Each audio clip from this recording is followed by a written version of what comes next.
नमस्कार मित्रों, हमारे चैनल में आप सभी का स्वागत है। आज हम सब हिंदी विषय के सबसे बहुत ही महत्वपूर्ण, जिसे हम कह सकते हैं, विषय का अध्ययन करेंगे, जिसे हम संधि कहते हैं। आज हम हिंदी व्याकरण में संधि का अध्ययन करेंगे। तो संधि, बहुत से लोग जब पढ़ते हैं हिंदी व्याकरण में तो उन्हें ये दिक्कत आती है कि संधि को हम कैसे पहचानें, संधि का विच्छेद कैसे करें, किस तरह से हम इस संधि के प्रश्नों को हल करें। तो आइए हम आपको सबसे आसान तरीके से ये बता देते हैं कि किस तरह से हम संधि के प्रश्नों को हल कर सकते हैं। तो सबसे पहले हमें जानना यह जरूरी है कि संधि किसे कहते हैं। जैसे संधि का शाब्दिक अर्थ होता है मेल या जोड़, मेल या जोड़। तो संधि जो होती है वह दो वर्णों के मेल से या दो वर्णों को जोड़ने से ही बनती है। तो अब ये वर्ण जब जुड़ते हैं या दो वर्णों का मेल होता है तो उसी को हम संधि कहते हैं। अब वर्ण जब जुड़ते हैं तो वर्ण को हम अक्षर भी कहते हैं, वर्ण को हम अक्षर भी कहते हैं, या ध्वनि भी हम इसको कह सकते हैं, वर्णों को हम ध्वनि भी कह सकते हैं। तो इस तरह से हम संधि के लिए यह भी कह सकते हैं कि ध्वनियों के मेल को संधि कहते हैं। जैसे आप देखिए, आपके सामने दो शब्द हैं, जैसे है विद्या, धन, आलय,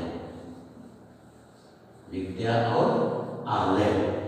अब विद्या और आलय ये दो अलग अलग शब्द हैं। जब ये आपस में मिल जाते हैं, अर्थात इन शब्दों में संधि हो जाती है, तो इन शब्दों का उच्चारण अलग अलग ना करके एक साथ करते हैं। जब ये ध्वनियां मिलती हैं, अच्छा आपको ये भी पता होगा, जानना चाहिए कि विद्या धन के पहले वाले वर्ण और धन के बाद वाले वर्णों में ही हमेशा संधि होती है। जो धन के तुरंत पहले होता है, ये धन चिन्ह आप देखते हैं, धन का निशान, इस धन के निशान के तुरंत पहले जो स्वर होता है और धन के निशान के तुरंत बाद का जो स्वर होता है, इन्हीं दोनों में हमेशा संधियां होती हैं। उसके पहले वाले वर्णों में या इस वर्ण के बाद वाले वर्णों में कोई संधि नहीं होती। तो जैसे देखिए, विद्या में हमको बड़ा आ मिल रहा है, ये बड़ा आ की ध्वनि है, फिर हम धन को ज्यों का त्यों लगा देते हैं, और आगे का जो पहला वर्ण है ये भी बड़ा आ है। हमेशा मित्रों इन्हीं दो वर्णों में संधियां होती हैं। अब ये बड़ा आ के साथ जब बड़ा आ मिलता है तो ये बड़ा आ बन जाता है। ये कौन सी संधि है इसे आप जानते होंगे, दीर्घ संधि। लेकिन हम इसको आगे बहुत विस्तार से आपको बताएंगे। वीडियो आप अंत तक देखते रहें, जिससे आपके समझ में ये आसानी से आ जाए। संधि में आपको फिर कभी किसी प्रकार की कोई दिक्कत नहीं होगी।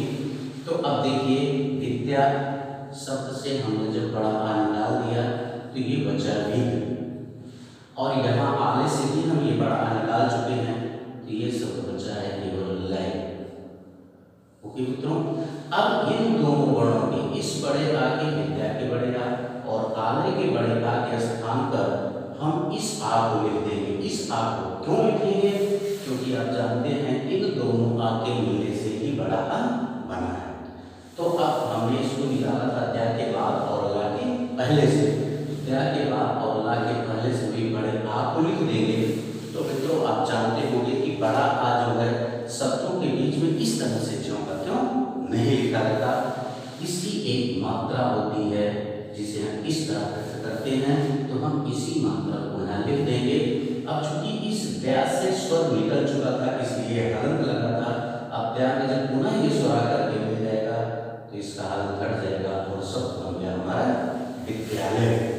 तो देखिए, जब तक विद्यालय का विद्या और आलय थे तब तक हम इनका अलग अलग उच्चारण कर रहे थे, इनका अलग अलग उच्चारण हुआ।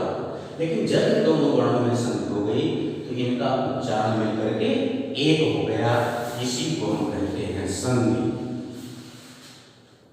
ओके, अब हम जब इस तरह से देखते हैं तो यहाँ तो आपने स्वर के मेलों को देखा। अब इसके बाद हम देख लेते हैं संधि के भेद।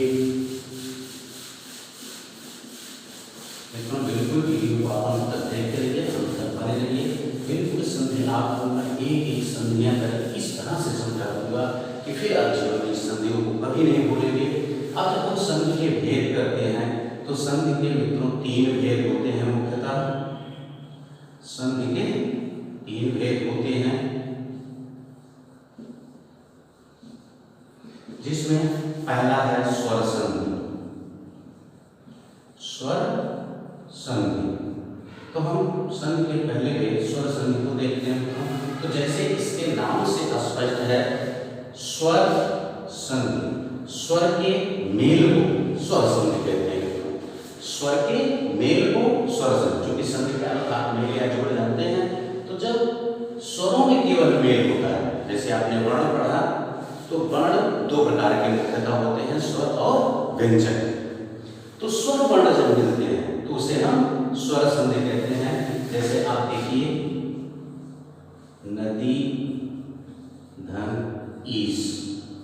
अब मित्रों, नदी में मैंने पीछे भी बताया, शब्द के उदाहरण में विद्यालय में आपने देखा कि वहां धन के ठीक पहले वाले और धन के ठीक